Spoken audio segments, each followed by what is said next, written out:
fine and wonderful people, so as promised, we're back doing some Notruf 112, which we'll get back into the habit of doing while we wait for Notruf 112 2 to come out, which is the sequel, which is currently in development with no hint at a release date at this time, but you know what, it's nice to have something like this that's functional.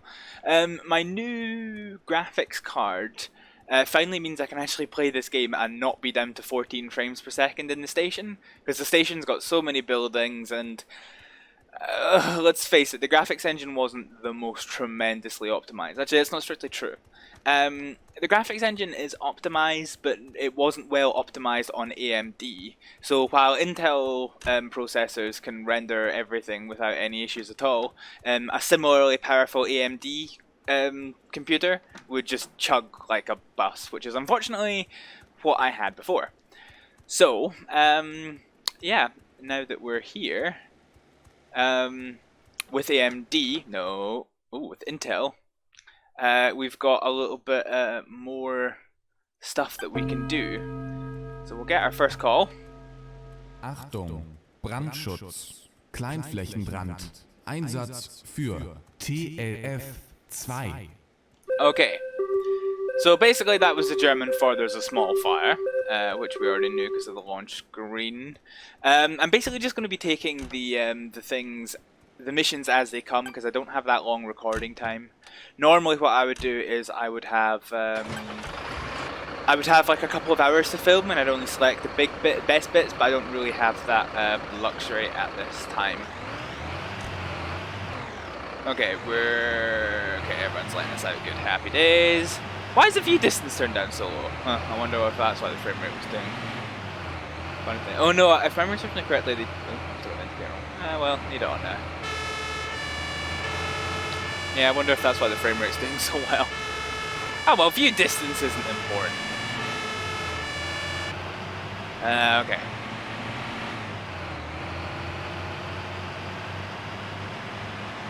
So we're straight ahead for a number of streets here.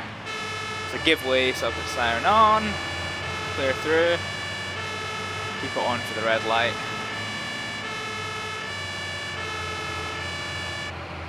And we're coming into a pedestrianised area here, I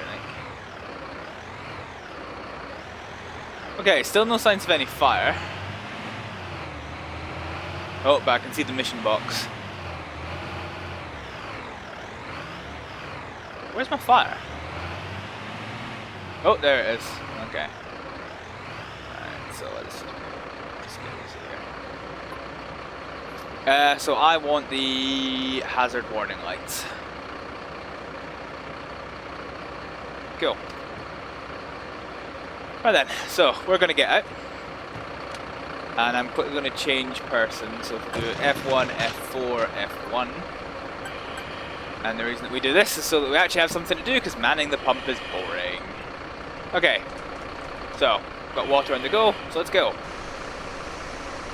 So it's like a stone fountain which is bizarrely caught fire. However, this will be over pretty quickly. In fact, it's over now, so happy days. Great. Cool. Cool.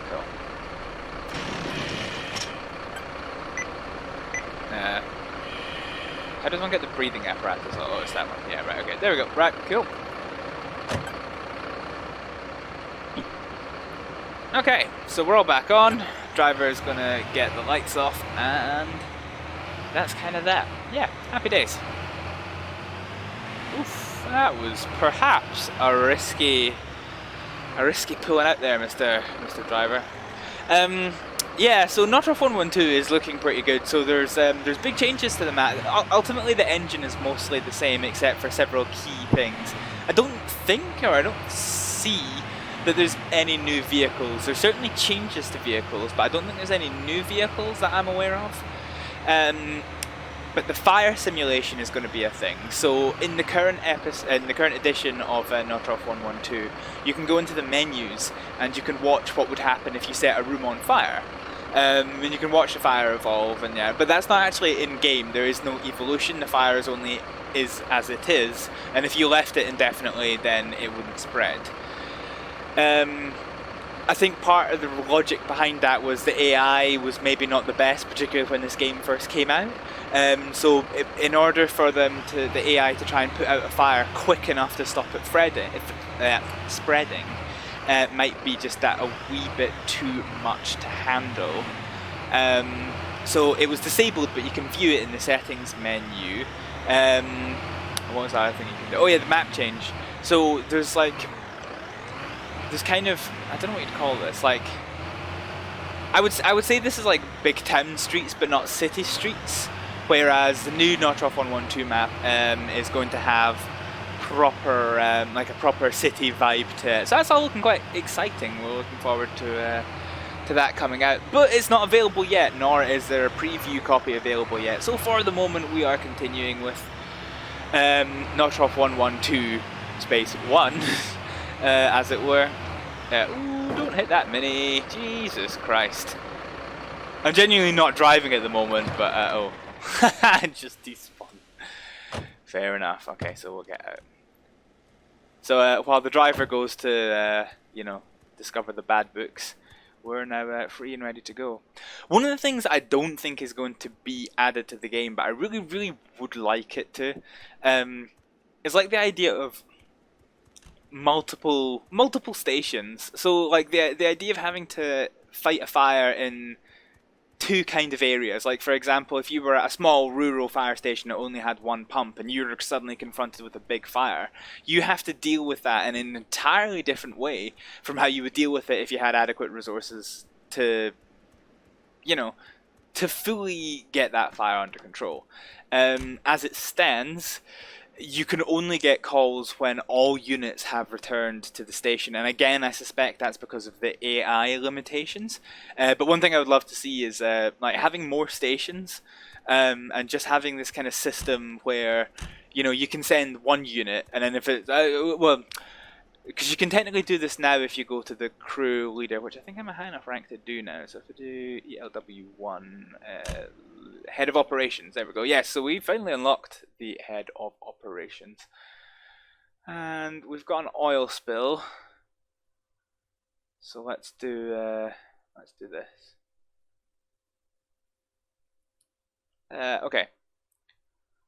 So we're going to go into the section leader, so not the full team leader, which we just were. Achtung, Okay, let's follow the people. Hilfeleistung, Ölspur, Einsatz für LF24. So Mulheim.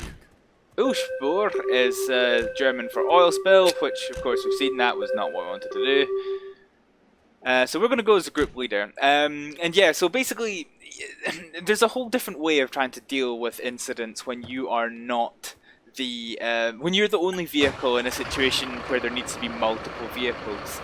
And so it's something that I would like to see, just having that multi-stage approach to things. And I know in the current edition the reason why they don't have that is simply because of AI limitations. That's why you don't, like, you know, if you look out the window you don't see ambulances and things responding.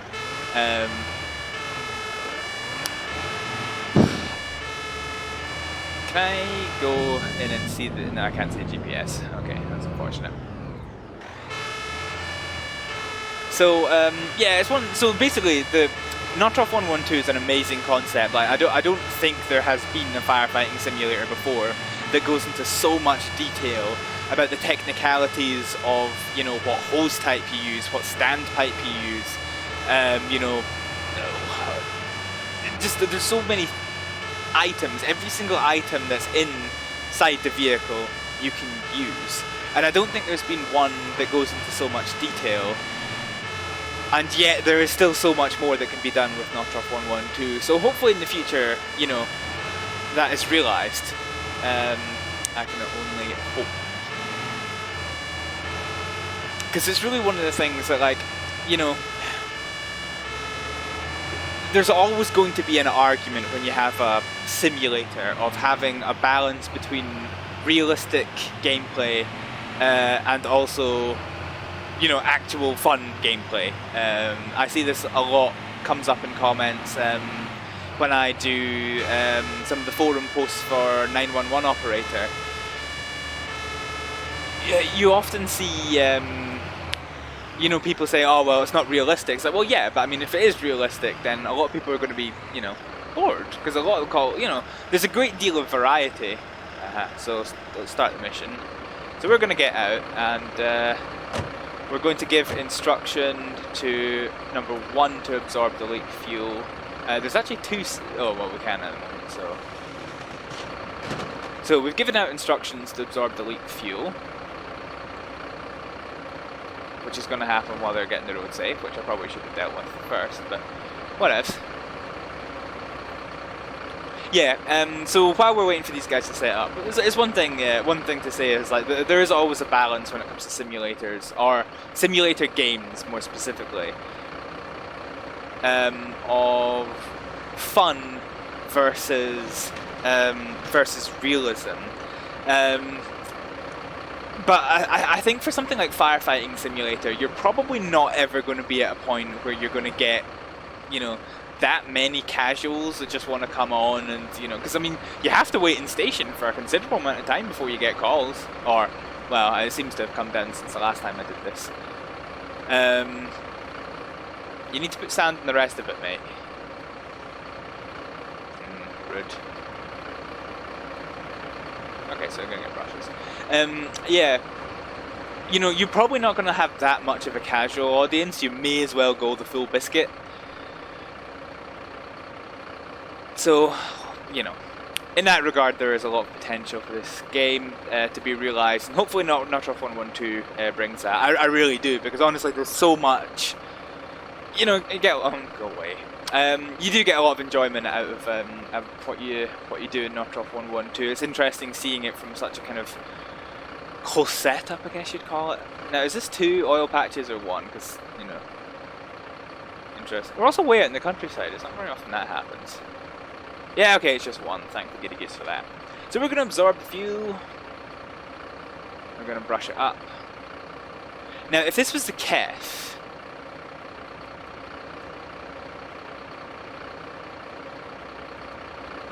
so we've got no more instructions to do. So if this was the Kef, we would have a receptacle that we could put things in. But we don't.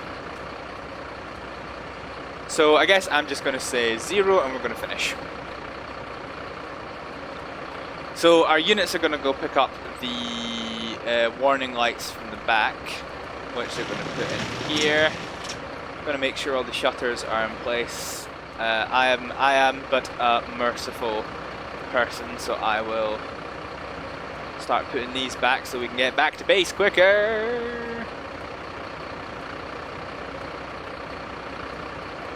Yeah, so,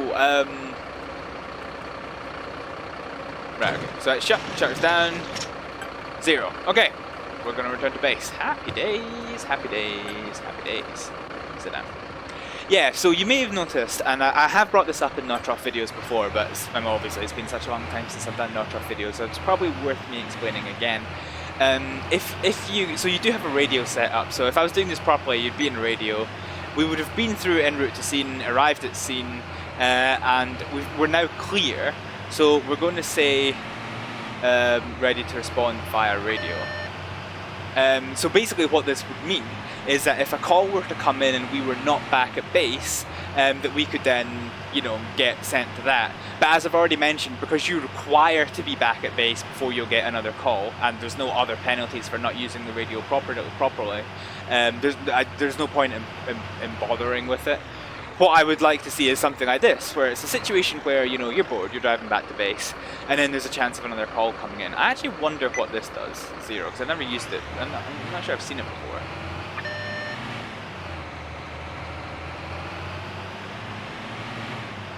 Nothing! Great, yeah, so the radio is basically useless. So we'll just do a radio to respond, yeah. So the radio is just there as buttons to press. It has no function, it has no penalty, it does nothing. Not great, but, you know, whatever, it is what it is. Yeah, happy days. So rather than me skipping ahead, you know, because to talk about it more, you kind of get into the habit. There's two different school of thoughts when you do a video like this. When like, I have this similar thought when you do GTA 5 patrols. Are people in it because they only want to see the highlights, or do they want to see the kind of full patrol experience where it's like, you know, there is just a lot of kind of looking around and what have you. And some people like it because it's and I don't mean this in a rude way, but I mean it's a lot more genuine. And what I mean by that is, you know, you do have a chance to sit down and you know, for me, I guess I don't really do it so much in Notruf 112, but I do it a lot more in GTA 5 when I'm doing the on patrol with the LSPDFR mods, in which you're a lot more in roleplay, and it gives you a chance to kind of come out of it just that wee bit more, or stay in it and just talk about stuff that's going on, which some people like and some people don't. I've never seen. I personally have never had anyone complain either way, so. I guess I just do whatever. So normally with Notruf 112, I would just delete these points and come back for the calls. But seeing as I am on quite tight recording time, you know, it's as well as having conversation. You know, there's no harm in not. Are you going to hit a mini again? Please don't hit a mini again. Why didn't I drive? Oh god. Oh god. Oh look, that opened, but we're not going that way. Fantickety-tastic. See, what I used to do when I used to do these Notruf videos is I actually used to open up the back gate just so that you could go through the gates and go up there. And I believe, like, if you see the real, so actually, funny story. Yeah, okay, that one's done. So when I started doing these, I assumed that, oh, hello, yeah, radio responding station. When I started doing these videos, I assumed that Mulheim and Ruhr was actually a fictional location, and that's mostly in line with most games, because, you know, you require licenses and agreements to use actual place names and actual organization names. This is why the maker of all the vehicles, that's actually the logo of the company that develops this game. It's not obviously a real manufacturer. All the vehicles are based on real vehicles, just the logos are different. Oh, hello. Assistance. Okay, I don't know what the assistance is. So this will be interesting. Let's do it. Okay. Yeah, but it turns out the Mulheim and the Ruhr fire department. I'm lost. Einsatz Oh, I'm für lost. KEF1. It is in fact a real place. Something which I never did appreciate. And the fire station that we're in just now is actually modelled off the real Mulheim and the Ruhr fire station, and they have a phenomenal amount of vehicles in the station. So much so that you couldn't actually drive through theirs, which is the point. Oh, I've got the wrong vehicle. Which is the point I was getting at originally. There are quite a lot of changes, so it's not based in the real city. It's kind of based down this little... So, like, we're right now on the main road, whereas the real fire station is actually based down a side road, and they have to go down an access road to get onto the main road. But yeah, other than that, it is modelled on the real place, which is quite interesting. I mean, I genuinely, I mean, I used to say in these videos that it was a fictional location. I didn't think otherwise. I think I took one cursory Google search to find out if the... What the hell is this van driver doing? Jesus Christ, man, get a grip of your existence.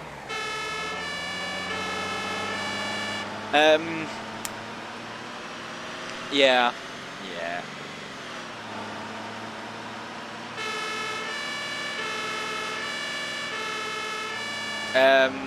But yeah. So I don't actually know if anything else in the city, in the fictional city, is based on the real city. But at least the fire station is something I didn't realise. But it's pretty cool. So I follow them on Facebook now, and they're actually quite vocal posters, which is nice.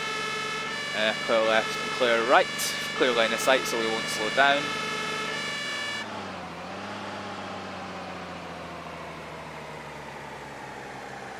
Now I'm curious. Oh, I wonder if it's mud. I wonder if it's this mud that's the issue. Okay, so let's put on the hazard warning lights. What is the electronic horn? Ah, amazing. Right, okay, cool. So let's get out, and we're gonna F1, F7, F2. Cool. Okay. So we're gonna do things. So first things first, we need to secure the road, which we're gonna do by picking up this. I particularly think we need our helmet on for this particular job. We're at no risk of any fires. So we've closed off the oncoming traffic. Let's clear up the traffic in the direction of travel that we're on, which we're going to do by picking up the road codes. I've never quite understood why one side is warning lights and one side is cones. Sure, you'd be cones for both sides and maybe a road closed sign, but oh god, who am I? So we'll vomit that down properly this time. Cool, happy days. So yeah, I was right. It is the mud. Which you can clear up mud with a brush. Also, why is there no clipping? That does not look very impressive.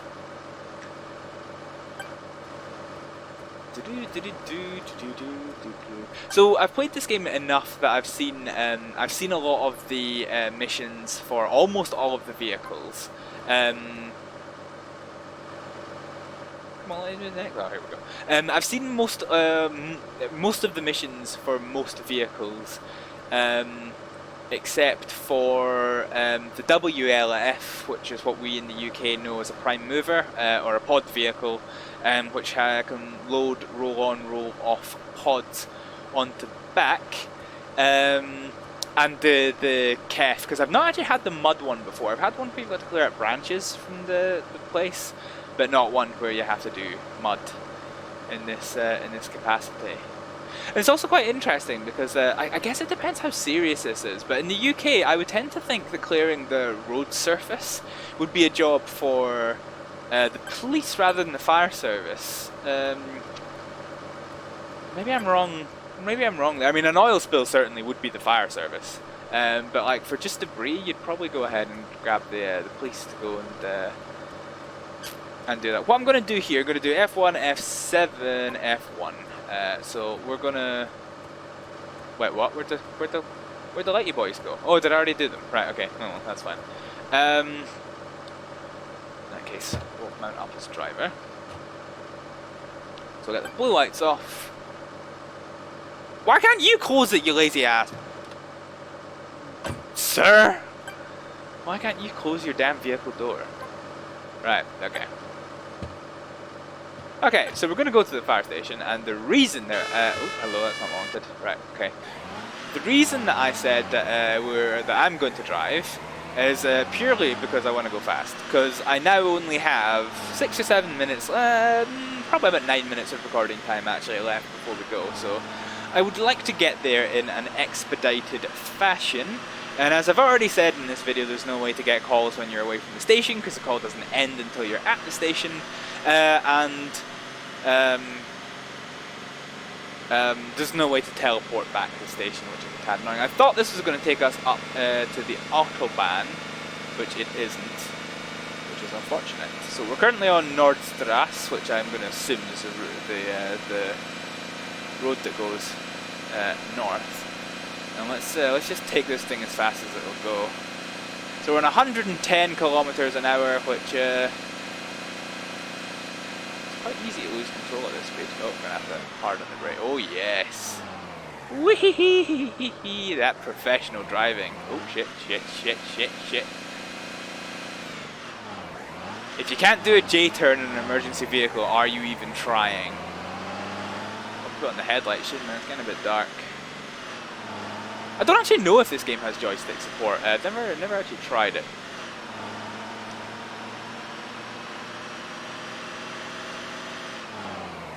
Tell you what we'll do. Well, let's do some driver training. Let's make pretend that we're on. Yeah, we'll do some driver training with this. So I'm not actually sure what the megaphone is. Okay, so it's kind of a bullhorn. Let's use this because there's no other vehicle that doesn't have the.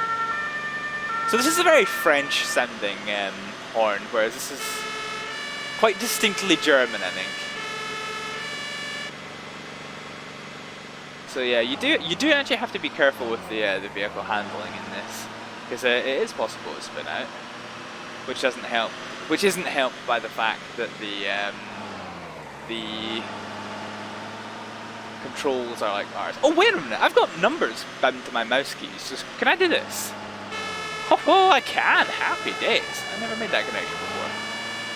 Not sure why. So I'm not sure why you would have both. So I know in the UK you can have dual sirens, so you can effectively have this. But in this case they're both two tones. Just one's electronic and the other one is not. So like, why? Why? Just why? I am not sure. Right. Okay. Well, we've gotten us here in 120 seconds. So let's J-turn this bad boy.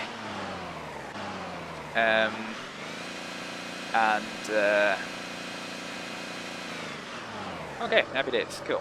Oh, I need to put the engine off, don't I? Happy days. Yeah, okay, so that's probably given us just enough time to do one more call, and I bet you this is going to be a big one as well. We've actually not had any big fires, so we've had a small fire, an oil spill, and a road with some gammy substance on it. But we've not had any proper angry fires, which is a bit disappointing for our first time back in Notruf 112 in a while, but such is the nature of the beast. And this all comes back to exactly what I was saying during the course of the video. That, you know, some people do just like looking at the big bad incidents, whereas, you know, for other people it's the experience of, you know, if you're a real firefighter, you can quite easily have a day where you're just dealing with hoax calls and maybe like I don't know, like a hay bale that spontaneously combusts or something. Whereas, you know, once in a blue moon, you're suddenly going to get a major significant incident with, like, you know, 7,000 pumps. We've had a look at all the vehicles, or at least we've walked past them. So this is the WLF, which I don't remember the German for it. But basically, you can see here it's basically got this. It's got a hooky boy on it, which allows it to pick up pods and load pods onto the back of it. And these are the pods. Now, I believe that sometimes they're required, but I believe most of them are non-functional. So this decon. So decon is mass decontamination, which is for hazmat incidents. This is a breathing air. Oh, hello. That's interesting. Something just came past my house on blue lights. Let's not do this because we've dealt with the kef. So this is a breathing air support unit, which allows the air canisters to be refilled while on the job. This is spare water, so I believe these are tanks of water, so it's got pump equipment on the back allowing you to take this. So you would use this if you don't have access to a fire hydrant but still need a lot of water to put this out. AB Man. I'm not actually familiar with what this is. Man, I'm not familiar with that one, so we'll ignore that one. This one doesn't have descriptor on it. It could just be equipment. Oh, it's that door. God, I was wondering what opened. I was getting paranoid there. So AB Rust would be an example of rescue equipment. We've done that fairly recently. Let's maybe just not do that. Okay. So this is incident support. So this is basically stuff you would use for dealing with chemicals, sort of like hazmat, but the focus is on dealing with the chemicals and rather than decontamination of people. And I believe this is just a whopping great skip. This is a portable generator for providing electricity to lights and things. And you've seen me looking around the place. Apparently none of these are functional. You can pick them up, and you do have to pick them up. You may notice that they're at funky angles, and that's because the hook for the rescue unit picks this up, lifts it, and there's a kind of rolly wheel at the back, which is why it's called a roll off pod system. Oh, hello, pump operator. Oh, God. Right, okay, I'm really running out of time. I really do need to actually just pick one. I'd like to not use the kef again because we've been on the kef enough time. Wait, what? Why? Where does this ladder go? That's rude. Okay. Yeah. So while we're waiting for the game to do something, let us alt-tabby our way out, and let's just do a Google search for AB man, because you know, let's not be ignorant. If you don't know what it is, you look it up and find out. Oh, funnily enough, I've actually found the first page it took me to is the Notruf website, and again, I don't particularly want to use the kef. Okay, but I can't actually find out what it means. Here we go. Okay, translate to English because my German is not good. 4 identical containers. But what does it do? Extensive technical and medical. Okay, so it's basically for, yeah. So it's a mass casualty pod. So basically it's got advanced medical equipment, and according to the Feuerwehr of Stuttgart, one of these pods provides enough equipment to be capable of treating up to 50 individuals, which is actually quite impressive for just one little pod here. So you'd probably only use that in the spiciest of situations. But yeah, happy days. So, there you go, you done learned today, as have I done learned today, and it's firmly nighttime, and please just give me a call that I want to go to. Right, you know what, it is now, I now actually technically only have 60 seconds of filming time left, so whatever is the next call, I will take it regardless of what it is, and that'll be the end of the video and the end of the shift. See, what would be really cool, what I'd like to do is, like, so... in GTA 5, there's recently been released the LSPDF R0.4 mod, which provides a lot of emphasis on the player. So you can do things like you can start from your apartment, drive in, come on duty, and the thing is, I know that. Oh, okay, well, that's nice and spicy. So we're gonna do this now. Then. Yeah, right, okay. So we're now going to be in charge of this. So we've got a fire alarm call. Achtung, Okay. Brandschutz, Cool. Brandmeldeanlage, Einsatz für ELW LF24, DLK 2312, TLF 1. So, RTW 1. yeah, cool. So as you can hear by all the units getting coming out, this is obviously a big premise, because you wouldn't turn this out for a fire alarm for absolutely nothing. It's also quite late at night, so you know there is a possibility that this might not be a false alarm.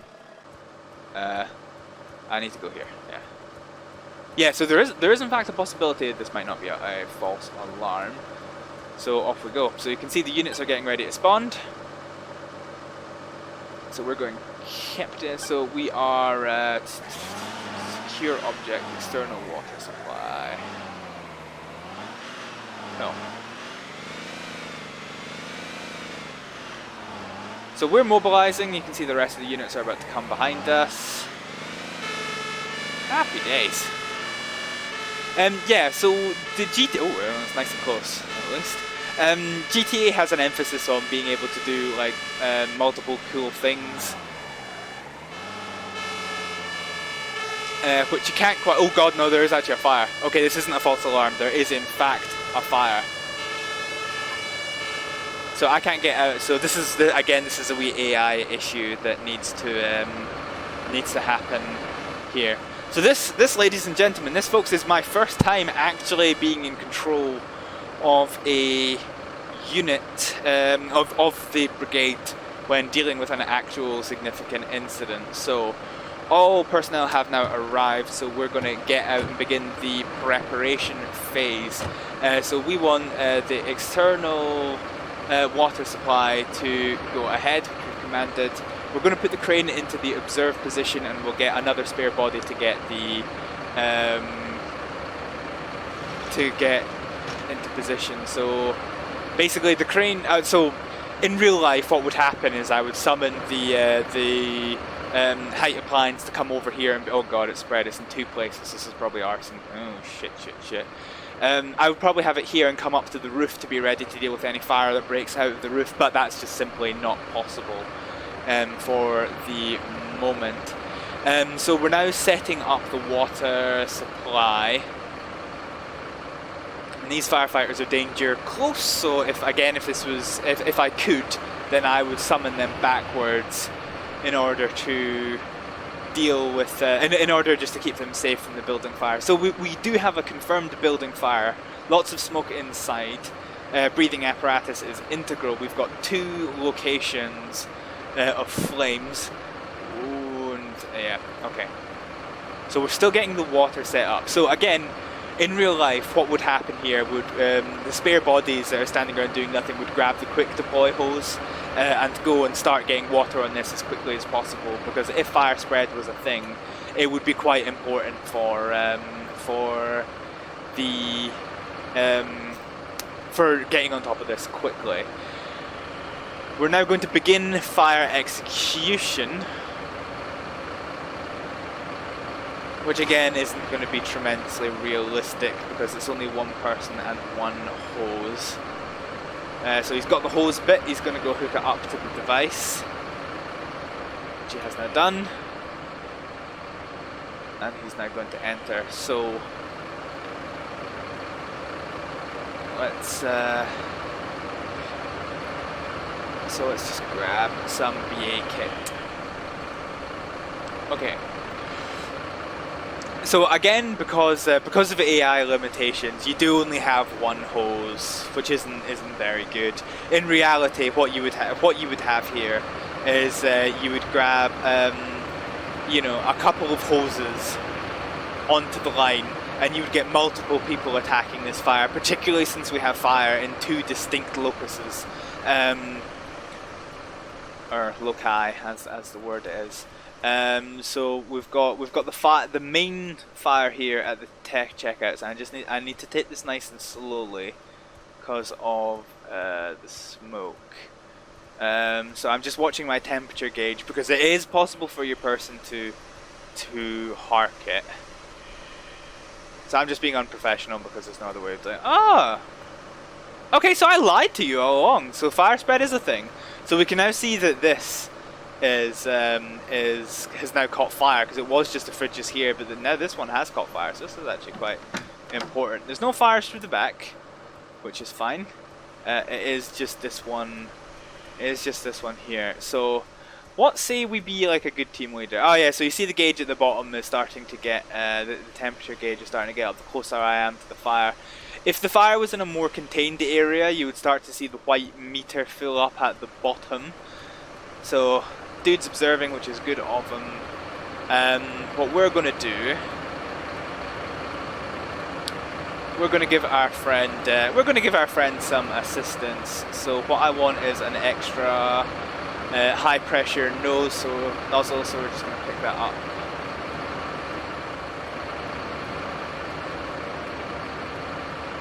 Do we have a spare hose? Oh no, that's going to the water supply, isn't it? Right, okay, yeah, okay.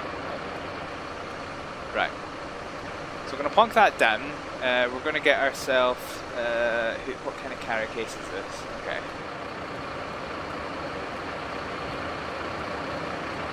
So I think we need a B hose. No, I think we need a C hose carry case, which is this one. So we've got the C hose. And so you can see here he's really starting to struggle to do that, which is why it's going to be important to help him. So we're going to open this, and we're going to pick up this, and we're going to put it into here. So hose end 1 is now connected. Hose end 2 is now connected. So let's pick up the nozzle. We'll do a quick outside water test. We do have water, so what I want is a flashlight, but I've forgotten how to get it. Let's just quickly do, is it F1? No, not F1. Tab, nope. There's a way of getting help, but controls, is that it? Flashlight, it's back quote. Okay. Right, okay, so I want to use this. So as you can see, that fire's getting a bit spicy, so, you know. Again, it's not really great that the team leader's having to do this, but we're running out of things.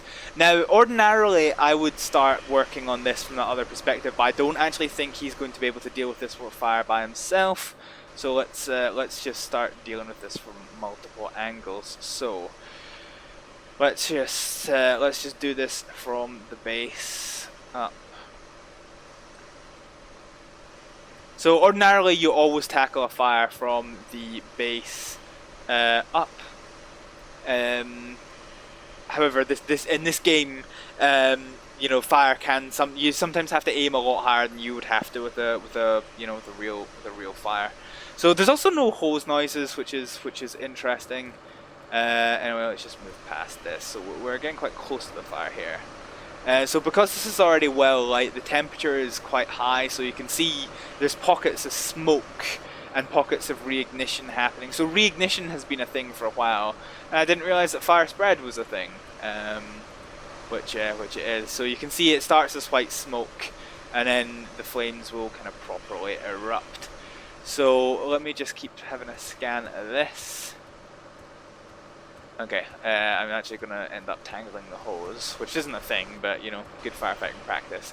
I'm happy that this fire's now been put out, so we're going to go and deal. And as you can see, yeah, so I lied this whole video. Fire spread is a thing. So let's now start dealing with this. So he's put the fridges out, or he's put a lot of the fridges out for the most part, which is fine. And I think I just heard somebody get bored and go back inside the vehicle, which is rude. Is spicy rude. Okay, so we've done the base of the fire. Let's start getting the straggly bits up top. Make sure that the wall is nice and cool so that there's no kind of components of insulation that have perhaps caught fire, which is now the case. And we're just going to get the fridges. So we've got a wee bit of reignition at the top of the fridges, which is now not a thing. The fire spread again, so these fridges are now on fire, which is not good. I'm going to let him deal with that. I'm going to deal with... okay, or he's not, so let me just deal with the new fridge fire, because we want to try and prevent as much damage as possible to the stock, and we're going to continue. So I've got the base of the fire done. Let's just keep doing this. Okay, right. All clear. Done. So let me just have it check. So this is again where the gameplay element of Notruf 112 comes in and the realism element of Notruf 112 ends. In that what you would do here is this would be inundated with smoke by now. So you would put fans in to clear it out. You would keep damping things down to make sure that there was no possible reignition. But none of that is possible. So what we're going to do is we're going to give the order to finish. So all of our units are going to start disassembling themselves. You can see our poor man on the ladder slowly moving. So I'll leave my fellow firefighters to start dismantling the hoses and such. I will get my breathing apparatus back here. And that was all I took out the back, so happy days. Can you even use this fire extinguisher?